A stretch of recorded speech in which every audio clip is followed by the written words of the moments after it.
پاکستان ولې له جاوید امرخیل څخه غوښتي وو تر څو په وزیرستان کې کنسرټ وکړي؟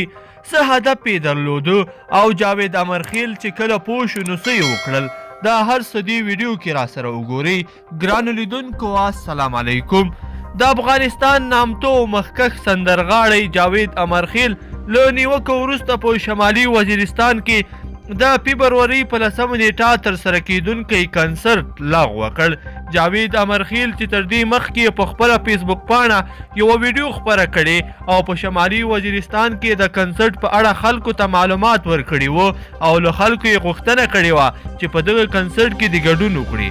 وروسته هغه ویډیو ډیلیټ کړې او په خپله تازه پوسټ کې ویلي دي چې اوس به په دغه کنسرټ کې ګډون ونه کړي.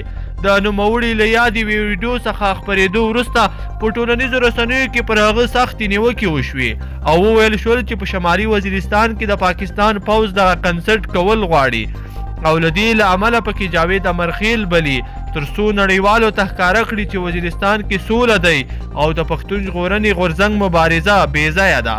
جاوید امرخیل تازه په خپل پوسټ کې لیکلی دي: زما درنو او زړه ته راتېرو مینوالو سلامونه، مینه او درناوی مې ومنئ. په پام کې وه چې د فبروري پر 10 نیټه په شمالي وزیرستان یعنې میرامشاه کې د یو سپورټي پروګرام په ترڅ کې زه کنسرټ ورکم، خو د ځینو ستونزو له امله زه دغه کنسرټ کې ګډون نشم کولی.